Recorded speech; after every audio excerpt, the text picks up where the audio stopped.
તમારે ભરવા તૈયાર છો? અરે પણ નિયમ પ્રમાણે નિયમ મને લારી નહીં હાલો તો કાલને ખાલતા દારૂ ઉતરાઈને વેચવા પિતા હામાં.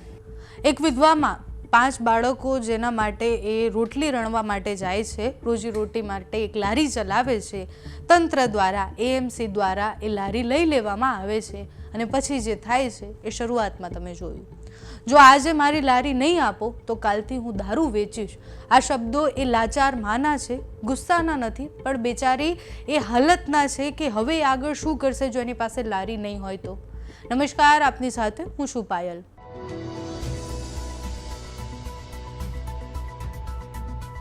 આ ઘટના છે અમદાવાદના રાયપુર દરવાજા વિસ્તારની, જ્યાં રૂગનાથ પીઠ પાસે ફ્રૂટની લારી ચલાવતા બેન જે 5 બાળકોના માતા છે, એનું પેટ અને એના ભરણ પોષણ માટે આરતીબેન એ લારી ચલાવે છે. એએમસીના એસ્ટેટ વિભાગ દ્વારા એ લારી જપ્ત કરી દેવામાં આવે છે.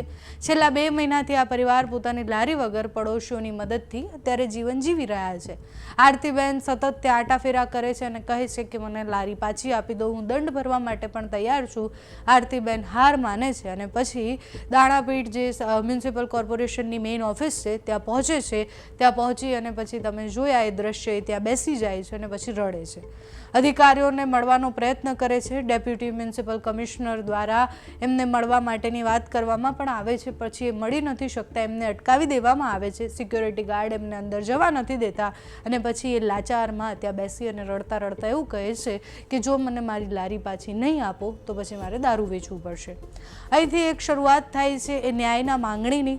એ માં જે પોતાના બાળકોના પેટ માટે આટલી બધી મહેનત કરે છે, 2 મહિનાથી કેવી રીતના જીવે છે, એનું કોઈને કંઈ જ પડી નથી. આવી અનેક લારીઓ હશે જે લઈ લેવામાં આવી હશે. દબાણ હોય તો હટાવો, દંડ લઈને તમે બધું જ કરી શકો છો, પણ જ્યારે એક માણસ 2 મહિનાથી પોતાના બાળકોને ન ખવડાવી શકતો હોય, એ લાચારી જે હોય એ માની આંખોમાં દેખાય છે. કમિશનરને મળવા નહીં દો તો પછી હું લારી જે છે એ લારી નહીં આપો તો પછી હું દારૂ વેચીશ, એ માં કહી રહી છે. સાથે જેવું કહી રહી છે કે હું દંડ ભરવા તૈયાર છું, મારા બાળકો ભૂખ્યા મરે છે. આ શબ્દો એ એટલા આકરા લાગે છે અને સવાલ એ થાય છે કે એક ગરીબ માણસ અને એ ગરીબ માણસની એક નાની લારી, આપણા માટે એવું હોય કે લારી છીનવાઈ ગઈ તો શું થયું, બીજું બધું કરી શકો છો, પણ એનું આખું જીવન એ એના ઉપર નિર્ભર છે.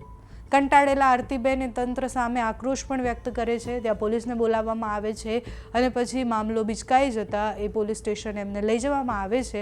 આખા સિસ્ટમ સામે થયેલા સવાલ અને પછી અંતે આરતીબેન કંટાળીને એ શબ્દો વાપરે છે, જે શબ્દો પછી બહુ બધા પ્રશ્ન થાય. આરતીબેન કહે છે કે મારી લારી નહીં મળે તો હું દારૂ વેચીશ અને પછી એ વિડીયો પણ ખૂબ વાયરલ થાય છે. પોલીસ એમને લઈ જાય છે, પછી મનાવવાનો પ્રયત્ન કરે છે, પણ એ આંસુ અને રડતી વાતો અને જે રીતના કહી રહ્યા છે કે જો મને લારી નહીં મળે તો મારા બાળકો ભૂખ્યા મરી જશે, એ વાત પછી ખબર પડે કે ગરીબોને ન્યાયનો અધિકાર નથી હોતો. એક ગરીબ માણસ જે પોતાના ન્યાય માટે આવી રીતના અલગ અલગ ઓફિસોમાં જાય છે, એને એક અધિકારીને મળવાનો પણ ન્યાય નથી મળતો. એ અધિકારીને મળી પણ નથી શકતા. એનું જીવન જે આખું એ ફ્રૂટની લારી પર ચાલતું હતું, એક લારી છીનવાવાથી એનું જીવન કેવી રીતના ખરાબ થઈ ગયું છે, એ બધી જ વાત ત્યાં બેસીને કરે છે. તો ગઈકાલથી એ વિડીયો જે વાયરલ થઈ રહ્યો છે, એ માં જે કહી રહ્યા છે તે સાંભળો.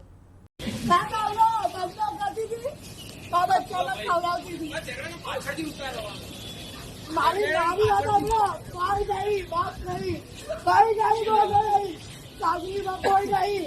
તમે ચલો મારા જગ્યા મારી વાત આપો, મા બચ્ચાનું પણ પૂરું કરો. મા બચ્ચા ફોન પૂરું કરો. તમે યાદો ખાલી મારા સંગ તમે આ જડો ક્યાંથી લઈ ગયા તમારી લારી, ક્યાંથી લઈ ગયા? મારી વાત સાંભળો, પણ આમનો જે નિયમ હોય એ પ્રમાણે તમને લારી આપે ને, તમારી લારી આલવા ના તો કહેતા નહીં. મારી વાત સાંભળો, બીજા કોઈને લઈ ગયા હોય ને એને વહેલી આલી હોય એવું છે? એમ નહીં, તમારે ભરવા તૈયાર છો? અરે પણ નિયમ પ્રમાણે છૂટે ને. હવે 2 મહિના થઈ ગયા ને. મારું પૂરું કરી. અરે અત્યારે કોકની ભાડે લારી લઈ લો. ભાડે લાવતા કોઈ ભાડે નહીં હાલતા. અત્યારે કેટલો ટાઈમ થયો? 2 મહિના થયા ને. 2 મહિના મારા ઘરના ભાઈ હું પૂરું કરી તમને હાલવાની ના તો. ઇંગ્લિશ ના કોટર વેચવાના, દારૂ વેચવાના, એમાં તો સરકાર માફ કરે, એમાં કશું ના કરે. આવી તો સરકાર.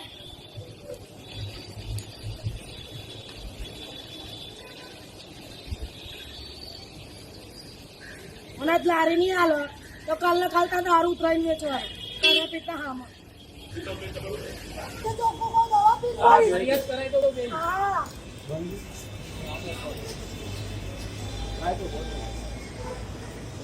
દવા પીને મારી.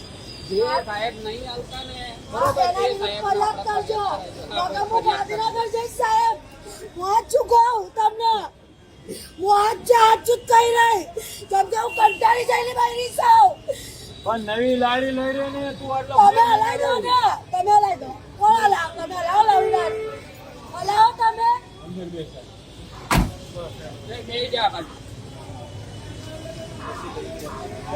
બંધ કરી નહીં, નહીં.